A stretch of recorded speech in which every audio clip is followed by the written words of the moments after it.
ರಂಜಿತ್ ದಿನದಿಂದ ದಿನಕ್ಕೆ ಫ್ರಸ್ಟ್ರೇಟ್ ಆಗ್ತಾ ಇದ್ದಾರೆ ಕಣೆ. ಏನು ಮಾಡೋದು ಅಂತಾನೆ ಗೊತ್ತಾಗ್ತಿಲ್ಲ. ಫ್ರಸ್ಟ್ರೇಟ್ ಆಗೋಂಥದ್ದು ಏನಾಯ್ತು? ರಂಜಿತ್ ಸ್ವಂತ ಬಿಸ್ನೆಸ್ ಮಾಡಬೇಕು ಅಂತ ಇರೋ ವಿಷಯ ನಿನಗೆ ಗೊತ್ತಲ್ವಾ? ಆದರೆ ಯಾವ ಬ್ಯಾಂಕ್ನಲ್ಲೂ ಅವ್ರಿಗೆ ಲೋನ್ ಕೊಡೋಕೆ ಒಪ್ತಾ ಇಲ್ಲ. ಯೋಚನೆ ಮಾಡಿ ಮಾಡಿ ಸಾಕಾಗಿದೆ. ಒಂದು ದಾರಿನೂ ಕಾಣಿಸ್ತಾ ಇಲ್ಲ. ಸಾಕ್ಷಿ, ನಾನು ಆದಿತ್ಯ ಹತ್ರ ಇಂಡೈರೆಕ್ಟಾಗಿ ಮಾತಾಡಿ 4 ರಿಂದ 5 ಲಕ್ಷದವರೆಗೂ ಕೊಡಿಸ್ಬೋದು ಕಣೆ. ಆದರೆ ರಂಜಿತ್ಗೆ ಬೇಕಾಗಿರೋದು 20 ರಿಂದ 30 ಲಕ್ಷ. ಅಷ್ಟು ದೊಡ್ಡ ಅಮೌಂಟ್ ಕೊಡಬೇಕಂದ್ರೆ ನಾವೇನಾದರೂ ಕೊಲೆಟ್ರಲ್ ಆಗಿ ಪೇಪರ್ಸ್ ಇಡಲೇಬೇಕು. ನನ್ನ ಹತ್ರ ಇರೋ ಶಶಿಗಾರ ಪೇಪರ್ಸ್ ಕೊಡೋದಕ್ಕೆ ನಾನೇನೋ ರೆಡಿನೇ. ಆದರೆ ಅದನ್ನು ಕೊಟ್ಟರೆ ಆದಿತ್ಯನಿಗೆ ಡೌಟ್ ಬರುತ್ತೆ. ಏನು ಮಾಡೋದು? ಅದಕ್ಕೆ ತಾನೇ ನಾನು ನಿನ್ನ ಕರೆದಿದ್ದು. ಏನು ಮಾಡೋದು ಅಂತ ನೀನೇ ಹೇಳು. ಯಾವುದಾದ್ರೂ ಬ್ಯಾಂಕಲ್ಲಿ ಟ್ರೈ ಮಾಡೋಣ ಅಂದರೆ ನನಗೆ ಯಾವ ಬ್ಯಾಂಕ್ನವರು ಗೊತ್ತಿಲ್ಲ. ಅಕಸ್ಮಾತ್ ಗೊತ್ತಿದ್ರು ಅವ್ರು ಕೊಡೋದು ಸ್ವಲ್ಪ ಕಷ್ಟನೇ ಕಣೆ. ಒಂದು ಕೆಲಸ ಮಾಡೋಣ, ಅಮ್ಮನಿಗೆ ಫೋನ್ ಮಾಡಿ ಕೇಳಿದ್ರೆ ಆಯಿತು. ಅವರೇ ಏನಾದರೂ ಪರಿಹಾರ ಕೊಡ್ಬೋದು. ಎಸ್, ಇದು ಒಳ್ಳೆ ಐಡಿಯಾ. ಈಗಲೇ ಫೋನ್ ಮಾಡಿ ಅವ್ರಿಗೆ ಬರೋದಕ್ಕೆ ಹೇಳು.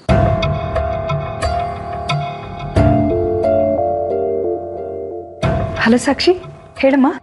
ಅಮ್ಮ, ನೀವು ಸ್ವಲ್ಪ ಹೊರಗೆ ಬಂದು ಸಿಗೋಕ್ಕಾಗತ್ತಾ? ಯಾಕೆ, ನೀನೇ ಮನೆಗೆ ಬರ್ಬೋದಲ್ವಾ? ಇಲ್ಲ ಅಮ್ಮ, ಇದು ಮನೇಲಿ ಮಾತಾಡೋ ವಿಷಯ ಅಲ್ಲ. ನಿಮ್ಮ ಹತ್ರ ಅರ್ಜೆಂಟಾಗಿ ಮಾತಾಡಬೇಕಿತ್ತು. ಸ್ವಲ್ಪ ಬೇಗ ಬರ್ತೀರಾ? ಅರ್ಜೆಂಟಾ? ಸಾಕ್ಷಿ, ನಿನ್ನ ರಂಜಿತ್ ಮಧ್ಯೆ ಏನಾದರೂ ಮನಸ್ತಾಪ ಆಯ್ತಾ? ಆ ಥರ ಟೆನ್ಷನ್ ಮಾಡ್ಕೊಳ್ಳೋಂಥದ್ದೇನಿಲ್ಲ ಅಮ್ಮ. ನೀವು ಮೀಟ್ ಮಾಡಿ, ಎಲ್ಲ ಹೇಳ್ತೀನಿ. ಸರಿ ಪುಟ್ಟ, ನಾನು ಬೇಗ ಬರ್ತೀನಿ.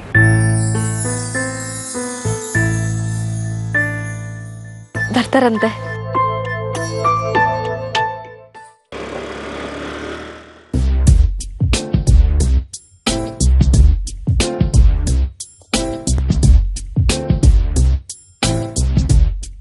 ಆದಿ ಸರ್, ಆದಿ ಸರ್, ಆದಿ ಸರ್, ಮನೇಲಿ ಯಾರು?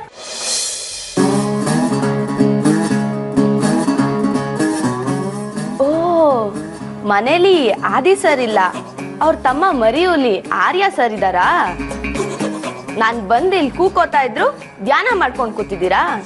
ಮಾಡ್ತೀನಿ ರೀ.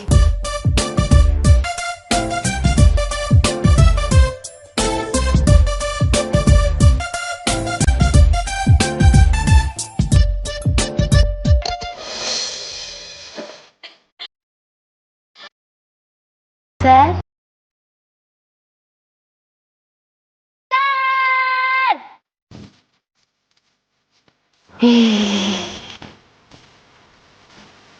ಹಾಯ್ ರೀ, ನಿಮಗೆ ಸ್ವಲ್ಪನೂ ಮ್ಯಾನರ್ಸ್ ಇಲ್ವಾ? ಮೆಡಿಟೇಷನ್ ಮಾಡ್ಬೇಕಾದ್ರೆ ಡಿಸ್ಟರ್ಬ್ ಮಾಡಬಾರ್ದು ಅಂತ ಗೊತ್ತಿಲ್ವಾ ನಿಮಗೆ? ಅಯ್ಯೋ, ನೀವು ಮೆಡಿಟೇಷನ್ ಮಾಡ್ತಾ ಇದ್ರಾ? ನಂಗೆ ಗೊತ್ತೇ ಇರಲಿಲ್ಲ.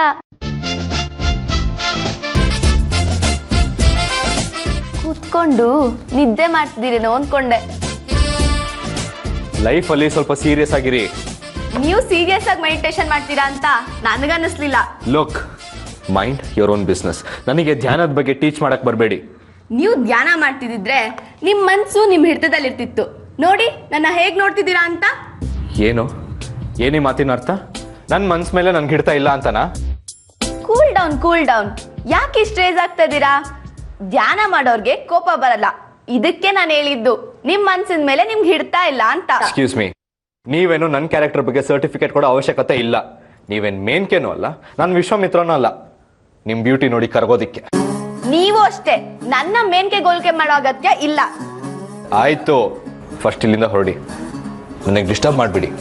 ಮನೆಗೆ ಬಂದವ್ರನ್ನ ಈಗ ಮಾತಾಡ್ಸೋದು? ನಾನೇ ನಿಮ್ ತಪೋಭಂಗ ಮಾಡಕ್ ಬಂದಿಲ್ಲ. ಆದಿ ಸರ್ನ ಕರೆದ್ರೆ ನಾನು ಮಾತಾಡ್ಸ್ಕೊಂಡು ಹೋಗ್ಬಿಡ್ತೀನಿ. ಹಾಯ್ ಸ್ವಾತಿ. ಸರ್, ಏನ್ ಬಂದಿದ್ದು? ನೋಡಿ ಸರ್, ನಾನು ನಿಮ್ಮ ಹತ್ರ ಸೈನ್ ಹಾಕ್ಸ್ಕೊಂಡು ಹೋಗಕ್ಕೆ ಅಂತ ಬಂದ್ರೆ ಅವ್ರು ನನ್ಗೆ ಹೆಂಗ್ ಬೈತಾ ಇದ್ದಾರೆ. ಹಲೋ, ನಾನು ಯಾವಾಗ ಬೈದೆ? ಹೋಗ್ಲಿ ಬಿಡು ಆರ್ಯ, ಫಸ್ಟ್ ಟೈಮ್ ಮನೆಗೆ ಬಂದಿರಲ್ವಾ? ಸರ್, ಒಬ್ರು 30,000 ರೂಪಾಯಿಗೆ ಲೋನ್ ಅಪ್ಲೈ ಮಾಡಿದ್ರು, ಅದಕ್ಕೆ ಸೈನ್ ಹಾಕ್ಸ್ಕೊಂಡು ಹೋಗೋಣ ಅಂತ ಬಂದೆ. ಸರಿ ಕೊಡಿ. ಇಷ್ಟು ಚಿಕ್ಕ ಅಮೌಂಟ್ಗೆ ಮನೆಗೆ ಬರೋ ಅವಶ್ಯಕತೆ ಇಲ್ಲ, ಒಂದು ಫೋನ್ ಮಾಡಿ ಸಾಕು. ಹಾ ಸರಿ ಸರ್, ಇನ್ಮೇಲೆ ಹಾಗೆ ಮಾಡ್ತೀನಿ. ಸರಿ ತಗೊಳ್ಳಿ. ನಾನು ಬರ್ತೀನಿ ಸರ್. ಓಕೆ.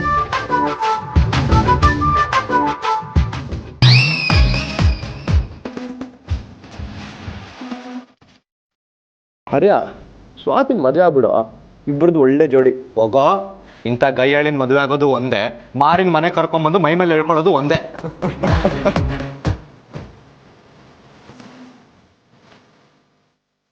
ಅಮ್ಮ ಇನ್ನೂ ಬಂದಿಲ್ವಲ್ಲೇ? ಬರ್ತಾರಿರೇ. ಅಲ್ಲೋಡು ಬಂದ್ರು.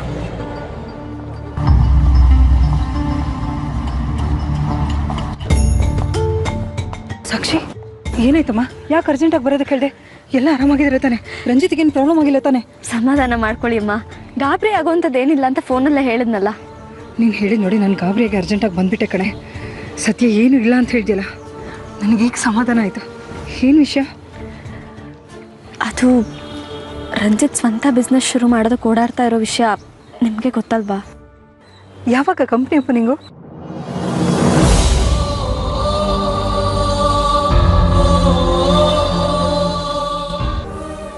ಯಾಕೆ ಸುಮ್ಮನಾದೆ? ಏನಾದರೂ ಪ್ರಾಬ್ಲಮಾ?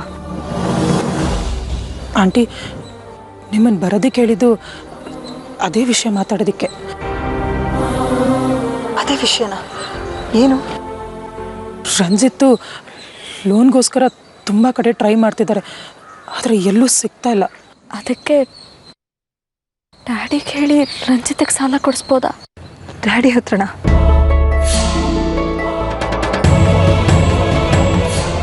ಕಷ್ಟ ಕಣೆ ಸಾಕ್ಷಿ. ಯಾಕೆಂದರೆ ಆದಿತ್ಯ ಫೈನಾನ್ಸ್ ಕಂಪ್ನಿ ಓಪನ್ ಮಾಡಿದ್ದಾನಲ್ವಾ, ಈಗ ಆಲ್ರೆಡಿ ಸೂರ್ಯವ್ರು ತುಂಬ ದುಡ್ಡನ್ನ ಇನ್ವೆಸ್ಟ್ ಮಾಡಿದ್ದಾರೆ. ಹಾಗಾದರೆ ಆಂಟಿ ಒಂದು ಕೆಲಸ ಮಾಡ್ಬೋದು, ಆದಿತ್ಯಂಗೆ ಹೇಳಿ ಫೈನಾನ್ಸ್ ಕೊಡಿಸ್ಬೋದಲ್ವಾ? ಆದಿತ್ಯನ ಹತ್ರನ? ಹಾಂ, ನಿಮ್ಮಿಬ್ರಿಗೂ ಆದಿತ್ಯನ ಬಗ್ಗೆ ಚೆನ್ನಾಗಿ ಗೊತ್ತಿದೆ. ಮೊದಲು ಅವ್ನು ರಂಜಿತ್ ಹೆಸರು ಕೇಳಿದ್ರು ಉರ್ದು ಬೀಳ್ತಾ ಇದ್ದ, ಈಗ ಸಾಕ್ಷಿ ಹೆಸರು ಹೇಳಿದ್ರು ಹಾಗೆ ರಿಯಾಕ್ಟ್ ಮಾಡ್ತಾನೆ. ಆದಿತ್ಯನ ಹತ್ರ ರಂಜಿತಿಗೆ ಲೋನ್ ಬೇಕು ಅಂತ ಕೇಳಿದ್ರೆ ಅವ್ನು ಖಂಡಿತವಾಗ್ಲೂ ನಮ್ಮ ಮಾತು ಕೇಳಲ್ಲ ಕಣೆ, ಅವ್ನು ನಮ್ಮ ಮುಖನೂ ನೋಡಲ್ಲ. ಮತ್ತೇನು ಮಾಡೋದು ಅಮ್ಮ? ರಂಜಿತ್ ಚಿದಂಬರಂ ಮಗ ಅಂತ ಯಾವ ಬ್ಯಾಂಕ್ನಲ್ಲೂ ಅವ್ರಿಗೆ ಲೋನ್ ಕೊಡೋದಕ್ಕೆ ಮುಂದೆ ಬರ್ತಾ ಇಲ್ಲ. ಅವ್ರು ಕಷ್ಟಪಡೋದನ್ನ ನನ್ನಿಂದ ನೋಡೋಕ್ಕಾಗ್ತಾ ಇಲ್ಲ. ಒಂದು ಕೆಲಸ ಮಾಡೋಣವಾ, ಆದಿತ್ಯನ ಹತ್ರ ರಂಜಿತ್ಗೆ ಅಂತ ಹೇಳೋದೇ ಬೇಡ, ಬೇರೆ ಯಾರ್ದಾದ್ರೂ ಹೆಸರು ಹೇಳ್ಬೋದಲ್ವಾ? ನೀನು ಹೇಳೋದು ಸರಿನೇ ರೋಷ, ಆದರೆ ಯಾರ ಹೆಸರು ಅಂತ ಹೇಳೋದು? ಅವನಿಗೆ ಊರಿನಲ್ಲಿ ಇದ್ದವ್ರೆಲ್ಲರೂ ಪರಿಚಯ ಇದ್ದಾರೆ ಕಣೆ. ನಾವು ಯಾರ ಹೆಸರು ಹೇಳಿದ್ರು ಪ್ರಾಬ್ಲಮ್ ಆಗುತ್ತೆ. ನಾವು ಸುಳ್ಳು ಹೇಳ್ತಿದ್ದೀವಿ ಅಂತ ಏನಾದರೂ ಗೊತ್ತಾದರೆ ಆದಿತ್ಯ ಖಂಡಿತವಾಗ್ಲೂ ನಮ್ಮ ಮುಖ ಕೂಡ ನೋಡಲ್ಲ. ನಾವೇನೇ ಮಾಡಿದ್ರು ಅದು ನಮ್ಮ ಕುತ್ತಿಗೆಗೆ ಬರುತ್ತೆ. ಸಾಕ್ಷಿ, ಅಳ್ಬೇಡ ಕಣೆ, ಏನಾದರೂ ಒಂದು ದಾರಿ ಸಿಗುತ್ತೆ.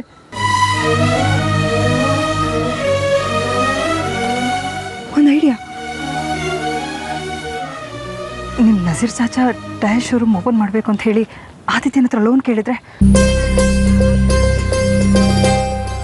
ಹೌದು ನಿರೋಷ, ನೀನು ನಿಮ್ಮ ಚಾಚಾ ಹೆಸರಲ್ಲಿ ಲೋನ್ ಕೇಳೆ, ಆದ್ರೆ ನಿನಗೆ ಅಂದರೆ ಖಂಡಿತ ಇಲ್ಲ ಅನ್ನಲ್ಲ, ಕೊಡ್ತಾನೆ.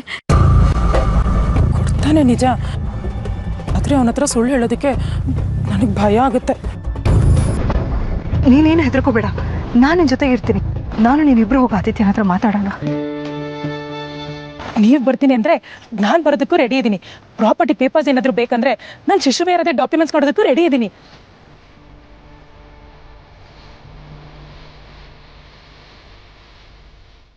ಸಾಕ್ಷಿ, ಧೈರ್ಯವಾಗಿರು, ನಿನಗೆ ಲೋನ್ ಖಂಡಿತವಾಗ್ಲೂ ಸಿಗುತ್ತೆ.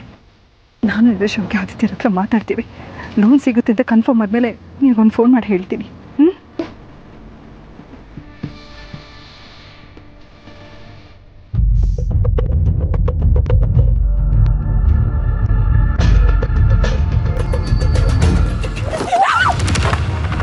ಅಯ್ಯೋ, ನಾನು ಯಾವಾಗ್ಲೂ ಹಿಂಗೆ.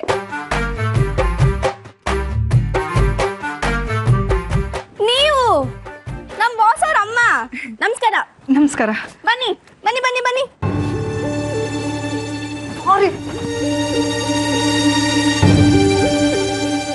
ಏನಮ್ಮ ನೀನಿಲ್ಲಿ? ಇಷ್ಟು ದಿನ ನಾನು ಆಫೀಸ್ಗೆ ಬಾ ಅಂತಿದ್ದೆ, ಒಂದಿನೂ ಬರ್ದಿಲ್ಲ. ಇವತ್ತೇನು ಸಡನ್ ಆಗಿ? ಸ್ವಲ್ಪ ಕೆಲಸ ಇತ್ತು ಕಣ. ಕೆಲಸ ಅಲ್ಲ, ಆಮೇಲೆ ನೋಡ್ಕೊಳ್ಳೋಣ. ಫಸ್ಟ್ ಏನು ಕುಡಿತೀಯ ಹೇಳು? Coffee, tea, cool drinks? ಏನು ಬೇಡ. ಇದೇನ್ ಮ್ಯಾಮ್, ಆಫೀಸ್ ಇನಾಗ್ರೇಷನ್ಗೆ ಅಂತ ಬಂದಿದ್ದು, ಈಗ ಬರ್ತಾ ಇದ್ದೀರಾ? ಏನಾದರೂ ತಗೊಳ್ಳಿ, ಕಾಫಿ, ಟೀ, ಜ್ಯೂಸ್, ಕಬ್ಬಿನ ಹಾಲು. ಏನು ಬೇಡಮ್ಮ, ಮನೇಲೆಲ್ಲ ಮುಗಿಸ್ಕೊಂಡು ಬಂದಿದ್ದೀವಿ. ಈ ತಲೆನ ಜೊತೆಲಿ ಕರ್ಕೊಂಡ್ ಬಂದಿದ್ದೆ ಅಂದಮೇಲೆ ಏನೋ ಒಂದು ದೊಡ್ಡ ಬಾಂಬ್ನ ತಲೆ ಮೇಲೆ ಹಾಕಂಗಿದ್ಯಾ, ಏನದು? ಕೆಲಸ ಏನೋ ದೊಡ್ಡದೆ ಕಣ ಆದಿ, ಅದಕ್ಕೆ ನೀನು ಮನ್ಸು ಮಾಡಬೇಕು ಅಷ್ಟೇ. ಅದೇನು ಹೇಳಮ್ಮ? ನಮಗೆ ಲೋನ್ ಬೇಕಿತ್ತು. ಏನು ಲೋನಾ? ಏನಮ್ಮ ನೀನು ಕಾಮಿಡಿ ಮಾಡ್ತಿದ್ಯಲ್ಲ? ನಮ್ಮ ನಿರಾಶೆಗೆ ಲೋನ್ ಬೇಕಿತ್ತು ಕಣೋ. ಏನೋ ಲೂಸು, ನಿನಗ್ಯಾಕೆ ಲೋನು? ನನಗೆ ಅಂದರೆ ನಜೀರ್ ಚಾಚಂಗೆ ಕಣೋ. ಪಾಪ ಅವರು ಎಷ್ಟು ದಿನ ಅಂತ ಪಂಚರ್ ಅಂಗಡಿನೇ ನೋಡ್ಕೊಂಡಿರ್ತಾರೆ ಹೇಳು. ಅದಕ್ಕೆ ನಾನು ಮದುವೆ ಆಗಿ ಹೋಗೋಷ್ಟೊಳಗಡೆ ಅವ್ರಿಗೊಂದು ಟೈರ್ ಶೋರೂಮ್ ಇಟ್ಕೊಡೋಣ ಅಂತ. ನಿನಗೆ ಲೋನ್ ಬೇಕಿದ್ರೆ ಡೈರೆಕ್ಟಾಗಿ ನನ್ನ ಹತ್ರ ಬರ್ಬೇಕು ತಾನೆ, ಅಮ್ಮನ ಹತ್ರ ಯಾಕೋದೆ? ಈ ಥರ ಸುತ್ತಿ ಬಳಸಿ ಲೋನ್ ಕೇಳ್ತಲ್ಲ, ನಾ ಕೊಡಲ್ಲ, ಹೋಗೆ. ಆದಿತ್ಯ, ಯಾಕೋ ಕೋಪ ಮಾಡ್ಕೋತೀಯಾ? ನನ್ನ ಹತ್ರ ಕೇಳಿದ್ರಲ್ಲಿ ಏನು ತಪ್ಪಿದೆ? ನಿನ್ನನ್ನು ನೇರವಾಗಿ ಕೇಳಿದ್ರೆ ನೀನೆಲ್ಲಿ ಕೋಪ ಮಾಡ್ಕೋತೀಯ ಅಂತ ಕೇಳಿಲ್ಲ ಅಷ್ಟೇ ಅಲ್ವನೇ? ಹಾಂ, ಪ್ಲೀಸ್ ಕಣೋ ಅದೇ, ಇಲ್ಲ ಅಂತ ಹೇಳ್ಬೇಡ. ನಿನ್ನೇ ಡೈರೆಕ್ಟಾಗಿ ಕೇಳೋಣ ಅಂದ್ಕೊಂಡೆ, ಆದರೆ ನನಗೆ ಧೈರ್ಯ ಸಾಲಿಲ್ಲ. ನೀನು ಇಷ್ಟೇನ ನಾನು ಅರ್ಥ ಮಾಡ್ಕೊಂಡಿರೋದು? ಸರ್, ಮೇಡಮು ನಿಮ್ಮನ್ನ ಸರಿಯಾಗಿ ಅರ್ಥ ಮಾಡ್ಕೊಂಡಿದ್ದಾರೆ. ಅದಕ್ಕೆ ಡೈರೆಕ್ಟ್ ಆಗಿ ಹೋಮ್ ಮಿನಿಸ್ಟರ್ ಹತ್ರನೇ ಹೋಗಿದ್ದಾರೆ. ಎಷ್ಟು ಬೇಕಾಗ್ಬೋದು? ಅದು ಹೇಳೆ, ಏನಕ್ಕೆ ಅಮ್ಮನ ಮುಖ ನೋಡ್ತಿದ್ಯಾ? ಯಾಕೆ ನಿಮಿಷ ಯೋಚನೆ ಮಾಡ್ತಿದ್ಯಾ? ಹೇಳು, 20ರಿಂದ 30 ಲಕ್ಷ ಆಗುತ್ತೆ ಅಂತ. 30 ಲಕ್ಷ. ಏನು 30 ಲಕ್ಷನಾ? ಏನೇ ನೀನು 30 ಲಕ್ಷ 30 ರೂಪಾಯಿ ಕೇಳ್ದಂಗೆ ಕೇಳ್ತಿದ್ಯಲ್ಲ? ನಾನೇನೋ ಒಂದು 5-6 ಲಕ್ಷ ಕೇಳ್ಬೋದು ಅನ್ಕೊಂಡಿದ್ದೆ. ನೀನು ನೋಡಿದ್ರೆ ಆ್ಯಕ್ಚುಲಿ ಹೇಳಬೇಕಂದ್ರೆ 30 ಲಕ್ಷನೂ ಸಾಕಾಗಲ್ಲ ಕಣೋ. ಆದರೂ ಅಷ್ಟರಲ್ಲೇ ಓಪನ್ ಮಾಡಿಕೊಟ್ರೆ ಅವರು ಬಿಸ್ನೆಸ್ ಇಂಪ್ರೂವ್ ಆದಮೇಲೆ ಅಂಗಡಿನ ಡೆವಲಪ್ ಮಾಡ್ಕೋತಾರೆ. ಅಟ್ಲೀಸ್ಟ್ ಇವಾಗ 30 ಲಕ್ಷನಾದರೂ ಬೇಕು ಕಣೋ. ಅಷ್ಟು ದೊಡ್ಡ ಮಂಡಲ ಕೊಡೋಕ್ಕಾಗಲ್ಲ. ಹಾಗಂದ್ರೆ ಹೇಗೋ ಆದಿತ್ಯ? ಅವಳೇನು ಅನವಶ್ಯಕವಾಗಿ ಖರ್ಚು ಮಾಡೋದಕ್ಕೆ ಕೇಳ್ತಾ ಇದ್ದಾಳೆ. ಪಾಪ ಅವ್ರು ಚಾಚಂಗೆ ಹೆಲ್ಪ್ ಆಗಲಿ ಅಂತ. ಅಷ್ಟು ದೊಡ್ಡ ಅಮೌಂಟಿಗೆ ಸೆಕ್ಯೂರಿಟಿ ಇಲ್ಲದೆ ಕೊಡೋಕ್ಕಾಗಲ್ಲ. I am sorry. ಸರ್, ಬೇರೆಯವರಾದ್ರೆ ಸೆಕ್ಯೂರಿಟಿ ಬೇಕು, ಆದರೆ ಅವ್ರು ನಿಮ್ಮ ವೈಫ್ ಆಗೋರಲ್ವಾ, ಕೊಟ್ಬಿಡಿ ಸರ್. ನಿನ್ನ ಕೆಲಸ ನೀನು ನೋಡ್ಕೊ. ನಾನು ಯಾರಿಗೆ ಲೋನ್ ಕೊಡಬೇಕು, ಯಾರಿಗೆ ಲೋನ್ ಕೊಡಬಾರ್ದು ಅಂತ ನೀನು ನನಗೆ ಹೇಳಕ್ಕೆ ಬರಬೇಡ. ಯಾಕೋ ಅವ್ರ ಮೇಲೆ ಯಾಕೆ ರೇಗ್ತೀಯ? ಅವ್ರು ಹೇಳಿದ್ದು ಸರಿಯಾಗಿದೆ. ನಿರಾಶೆ ಹೇಗಿದ್ರು ನಮ್ಮನೆ ಸೊಸೆಯಾಗಿ ಬರೋಳು. ಅವಳಿಗೆ ಲೋನ್ ಕೊಟ್ಟರೆ ಬೇರೆಯವ್ರು ಲೋನ್ ಕೊಟ್ಟಾಗ ಆಗಲ್ಲ ಅಲ್ವಾ? ಅದೇ, ನಿಮಗೆ ಸೆಕ್ಯೂರಿಟಿ ಬೇಕೇ ಬೇಕಂದರೆ ನಾನು ಶಿಶುವಿಯರದ ಪೇಪರ್ಸ್ ಕೊಡ್ತೀನಿ, ಆಗುತ್ತಾ? ನಿನ್ನ ಹತ್ರ ಇರೋದು ಇದು ಒಂದೇ ಆಸ್ತಿ, ಅದನ್ನೂ ನಾನು ಕಿತ್ಕೊಂಡ್ಲಾ? ಪ್ಲೀಸ್ ಕಣೋ. ಅದೆಲ್ಲ ನನಗೆ ಗೊತ್ತಿಲ್ಲ ಆದಿತ್ಯ. ನೀನು ನಿರಾಶೆಗೆ ಲೋನ್ ಕೊಡಬೇಕು ಅಷ್ಟೇ. ಮಾ, ನಜೀರ್ ಚಾಚಾ ಕರೆಕ್ಟ್ ಟೈಮಿಗೆ ಲೋನ್ ಕಟ್ಟಿಲ್ಲ ಅಂದರೆ ನನಗೆ ಪ್ರಾಬ್ಲಮ್ ಆಗಲ್ವಾ? ಕಾಮನ್ ಸೆನ್ಸ್ ಇಲ್ದಂಗೆ ಮಾತಾಡ್ತಿಲ್ಲಮ್ಮ. ಅಲ್ಲ, ಚಾಚಾ ಯಾಕೆ ಕಟ್ತಾರೆ?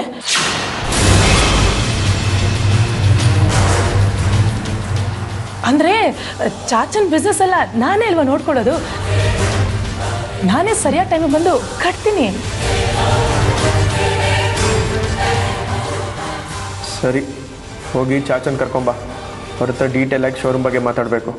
ಹಾಂ, ಚಾಚಾನ? ಚಾಚಾ ಯಾಕೆ? ಅವ್ರ ಬಿಸ್ನೆಸ್ ಎಲ್ಲ ನಾನೇ ಅಲ್ವಾ ನೋಡ್ಕೊಳ್ಳೋದು? ಅವ್ರಿಗೇನು ಗೊತ್ತಾಗಲ್ಲ. ಬೇಕಾದರೆ ಫೋನ್ ಮಾಡ್ಕೊಡ್ತೀನಿ, ಫೋನಲ್ಲೇ ಕೇಳು.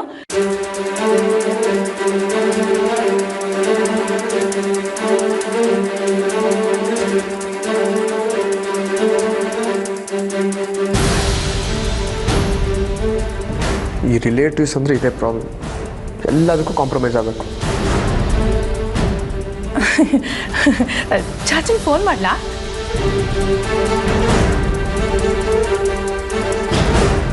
ಅಯ್ಯೋ, ನೆಟ್ವರ್ಕೇ ಸಿಗ್ತಿಲ್ಲ.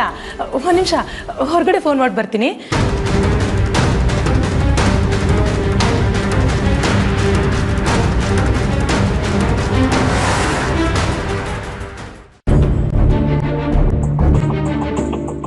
ಚಾಚಾ, ನಾನು ಆದಿತ್ಯನ ಆಫೀಸಿಗೆ ಬಂದಿದ್ದೀನಿ. ಅವನಿವಾಗ ನಿಮ್ಮ ಹತ್ರ ಮಾತಾಡ್ತಾನೆ. ಅರೆ, ಆದಿತ್ಯ ನನ್ನ ಹತ್ರ ಮಾತಾಡೋಕ್ಕೆ ಏನು ವಿಷಯ ಆಯ್ತಾ ಬೇಟಿ? ಅದನ್ನೆಲ್ಲ ನಾನು ಬಂದಮೇಲೆ ಹೇಳ್ತೀನಿ ಚಾಚಾ. ಅವನಿವಾಗ ಏನೇ ಕೇಳಿದ್ರು ನೀವು ಹ್ಞೂ ಸರಿ ಅಂತ ಮಾತ್ರ ಹೇಳಬೇಕು. ಅಕಸ್ಮಾತ್ ಏನಾದರೂ ಅವ್ನು ಗೊತ್ತಿಲ್ಲದಿರೋದು ಕೇಳಿದ್ರೆ ನಮ್ಮ ನಿರೋಷ ಬೇಟಿ ಎಲ್ಲ ನೋಡ್ಕೋತಾಳೆ ಅಂತ ನನ್ನ ಮೇಲೆ ಹೇಳ್ಬಿಡಿ, ಸರಿನಾ? ಅರೆ ಬೇಟಿ, ಇದಕ್ಕೆ ನನಗೆ ಫೋನ್ ಮಾಡಿ ನನಗೆ ಗೊತ್ತಿಲ್ಲದ ವಿಷಯದ ಬಗ್ಗೆ ಕೇಳ್ತಾನೆ. ನೀನು ಮಾತಾಡಿದ್ರೆ ನಾನು ಏನು ಮಾತಾಡಲಿ ಬೇಟಿ? ನೀವೇನು ಗಾಬರಿ ಆಗಬೇಡಿ ಚಾಚಾ, ನಾನು ಮನೆಗೆ ಬಂದಮೇಲೆ ಎಲ್ಲ ಹೇಳ್ತೀನಿ. ಫೋನಲ್ಲಿ ಹೇಳೋದಕ್ಕೆ ಟೈಮ್ ಇಲ್ಲ. ಸರಿ ಚಾಚಾ, ಒಂದು ನಿಮಿಷ ರೀ, ನಾನು ಇವಾಗ ಆದಿತ್ಯಂಗೆ ಕೊಡ್ತೀನಿ. ಅರೆ ಅಲ್ಲ ಮೈ ಕ್ಯಾ ಕರೋ. ಆದಿತ್ಯ ತಗೋ, ಚಾಚಾ ಲೈನಲ್ಲಿದ್ದಾರೆ, ಮಾತಾಡು. ಏನ್ ಚಾಚಾ, ಟೈರ್ ಶೋರೂಮ್ ಓಪನ್ ಮಾಡ್ಬೇಕು ಅನ್ಕೊಂಡಿದ್ರಂತೆ? ಒಂದೆಷ್ಟು ದುಡ್ಡು ಬೇಕಾಗುತ್ತೆ? ಅದು ನನಗೆ ಐಡಿಯಾ ಇಲ್ಲ. ಅದಿ ನೀರೋಷ ಭೇಟಿಗೆ ಹೇಳಿದ್ದೀನಿ, ಅವ್ರಿಗೆ ಕೇಳಿ. ನಿಮ್ಗೆ ಟೈರ್ ಬಿಸ್ನೆಸ್ ಬಗ್ಗೆ ಚೆನ್ನಾಗಿ ಗೊತ್ತಿದೆ ತಾನೆ? ಅರೇ ಅದಿ ನಾನು ಪಂಚರ್ ಅಂಗಡಿಗೆ ಇಟ್ಕೊಂಡಿದ್ದೀನಿ ಇಲ್ಲ, ಅದ್ರ ಬಗ್ಗೆ ನನಗೆ ಚೆನ್ನಾಗಿ ಗೊತ್ತಿದೆ. ನೋಡಿ ಚಾಚಾ, ನಿರೋಷ ನಿಮ್ಮ ಮೇಲೆ ನಂಬಿಕೆ ಇಟ್ಕೊಂಡು ನನ್ನಿಂದ ಲೋನ್ ಇಸ್ಕೊಡ್ತಾ ಇದ್ದಾಳೆ. ಅವಳ ಹೆಸರು ಉಳಿಸೋ ಜವಾಬ್ದಾರಿ ನಿಮ್ಮದು. ಆಯಿತು ಅದಿ, ಅವಳು ನನ್ನ ಮೇಲೆ ಇಟ್ಟಿರೋ ನಂಬಿಕೆ ನಾನು ಉಳಿಸ್ಕೊಳ್ತೀನಿ ಅದಿ. ಸರಿ ಚಾಚಾ, ಇನ್ನು ಮಿಕ್ಕಿದ ನಾನು ನಿರೋಷ ಹತ್ರ ಮಾತಾಡ್ತೀನಿ. ಹಾಂ.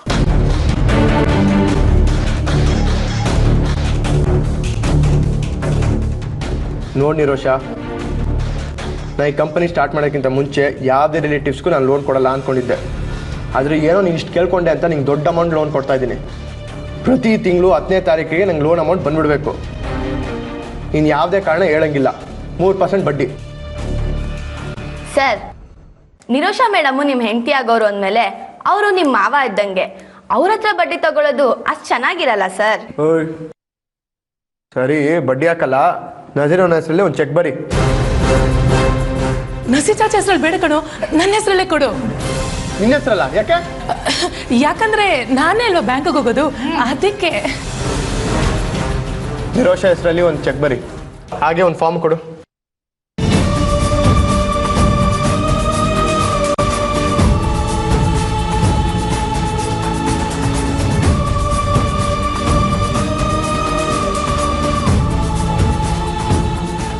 ತಗೋ.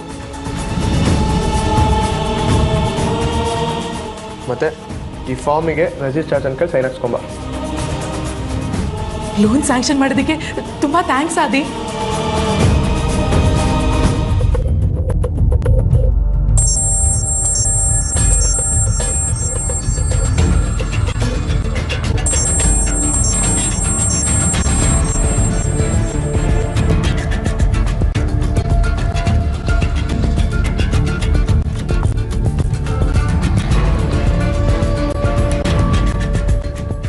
ಅಲ್ಲಿ ನೋಡ್ ಮಗ, ನಿಮ್ ಬಾವ ಪಾಪ ಲೋನ್ ಟ್ರೈ ಮಾಡ್ತಾ ಇದ್ದಾನೆ ಅನ್ಸುತ್ತೆ. ಎಲ್ಲೂ ಅರೇಂಜ್ ಆಗಿಲ್ಲ ಕಣ ಅವನ್ಗೆ. ನನ್ನ ಮಗಂಗೆ ಹಂಗೆ ಆಗ್ಬೇಕು ಬಿಡು ಮಚ್ಚ.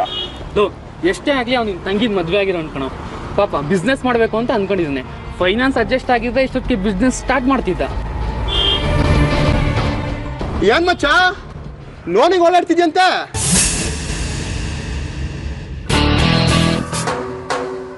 ಏನೋ ಎಲ್ಲೂ ಲೋನ್ ಸಿಗ್ತಿಲ್ವಾ? ನಿಮ್ಮ ಅಪ್ಪ ಮಾಡಿರೋ ಕೆಲ್ಸಕ್ಕೆ ನಿನ್ಗೆಲ್ಲ ಲೋನ್ ಸಿಗುತ್ತೆ. ನಿನ್ಗ ಈಗ್ಲೂ ಒಂದು ಚಾನ್ಸ್ ಕೊಡ್ತೀನಿ. ಸೀದಾ ಬಂದು ನನ್ನ ಕಾಲಿಗೆ ಬೀಳು. ನಿಮ್ಮಪ್ಪ ಮಾಡಿ ತಪ್ಪಿಗೆಲ್ಲ ಕ್ಷಮೆ ಕೇಳು. ನಿಂಗೆ ಎಷ್ಟು ದುಡ್ಡು ಬೇಕು ಕೇಳು, ಅಷ್ಟು ದುಡ್ಡನ್ನ ಭಿಕ್ಷೆ ಅಂತ ಬಿಸಾಕ್ತೀನಿ. ಏಯ್, ನಿನ್ನಂತ ಲೋಫರ್ ಹತ್ರ ಯಾವನ್ ಲೋನ್ ತಗೋತಾನೆ? ನಿನ್ನ ಯಾವನ ಮಾತಾಡ್ತಿದ್ದು? ನೀನ್ ನನಗೆ ಹೇಳಿದ್ದು ಅಂತ ಗೊತ್ತು ನನಗೆ. ಓ, ನೀನು ಲೋನಿಗೆ ಓಡಾಡ್ತಿದ್ಯಾ? ಎಷ್ಟೋ ದುಡ್ಡು ಬೇಕು? ಎಷ್ಟು ಇಂಟ್ರೆಸ್ಟ್ ಕಟ್ಟಕ್ಕಾಗತ್ತೆ ನಿನ್ ಕೈಲಿ? ಏನ್ ಮಗ, ಏನಂದೆ? ಮಾಡಕ್ ಕೆಲ್ಸ ಇಲ್ಲ, ದುಡ್ಡು ಕೊಟ್ರೆ ಚೊಂಬೆ ಅಂತೀಯಾ? ಪಾಪ ಕಣಲ್ಲಿ, ಕಷ್ಟದಲ್ಲಿದ್ದಾನೆ, ಹೆಲ್ಪ್ ಮಾಡ್ಬೇಕಲ್ವಾ? ಅದು ಅಲ್ಲದೆ ನನ್ನ ಮಚ್ಚ ಬೇರೆ. ಕೇಳು ಮಗ, ನಿಂಗೆ ಎಷ್ಟು ದುಡ್ಡು ಬೇಕೋ ಕೇಳು, ಫ್ರೀಯಾಗಿ ಕೊಟ್ಬಿಡ್ತೀನಿ. ದೇವಸ್ಥಾನ ಉಂಡಿಗಾಗ್ತೆ ಅನ್ಕೊಂಡ್ಬಿಡ್ತೀನಿ. ಕೇಳು ಕೇಳು ಕೇಳು ಕೇಳು. ತೋರಿಸ್ತೀನಿ ನಾನು ಏನು ಅಂತ. ಹಲೋ, ಇವತ್ತಲ್ಲ ನಾಳೆ ನೀನ್ ನನ್ನಿಂದನೇ ಲೋನ್ ತಗೊಂಡು ಬಿಸ್ನೆಸ್ ಸ್ಟಾರ್ಟ್ ಮಾಡ್ತೀಯಾ? ಏಯ್, ನಿನ್ನ ಹತ್ರ ದುಡ್ಡು ತಗೊಂಡು ಬಿಸ್ನೆಸ್ ಮಾಡೋ ಸಂದರ್ಭ ಬಂದ್ರೆ ಬಿಸ್ನೆಸ್ ಬಿಟ್ಟು ಕೂಲಿ ಕೆಲಸ ಬೇಕಾದ್ರೂ ಮಾಡ್ತೀನಿ. ನಿನ್ನ ಹತ್ರ ಕೈ ಚಾಚಲ್ಲ. ಮಣ್ ತಿನ್ನೋ ಸ್ಥಿತಿಗಿದ್ರು ಸ್ವಾಭಿಮಾನಕ್ಕೇನು ಕಮ್ಮಿ ಇಲ್ಲ. ಸ್ವಾಭಿಮಾನ ಅನ್ನೋದು ಸ್ವಂತಿಗೆ ಇದ್ದವ್ರಿಗೆ ಮಾತ್ರ. ನಿಂತರ ಸ್ವಾಭಿಮಾನ ಅಡ ಇಟ್ಟವ್ರಿಗೆ ಏನ್ ಗೊತ್ತಾಗುತ್ತೆ?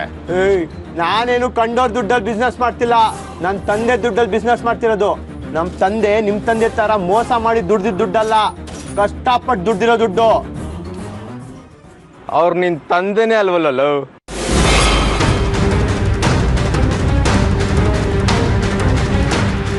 ಏನೋ ಅಂದೆ ಏನೋ ಅಂದೆ ಇನ್ನೊಂದ್ಸಲ ಹೇಳು.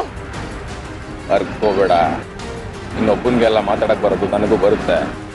ನನ್ನ ಪಾಡಿಗೆ ನಾನು ಸೈಲೆಂಟ್ ಆಗಿದ್ದೀನಿ, ಇರೋದಕ್ಕೂ ಬಿಟ್ಬಿಡು. ಇಲ್ಲ ಅಂದ್ರೆ ಏನೋ ಮಾಡ್ತೀಯಾ? ಹೊಡಿತೇನೋ?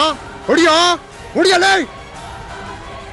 ಸಣ್ಣ ಮಕ್ಕಳ ಮೇಲೆ ಕೈ ಮಾಡಿ ಅಭ್ಯಾಸ ಇಲ್ಲ ನನಗೆ. ಯಾವನ ಸಣ್ಣ ಹುಡ್ಗ?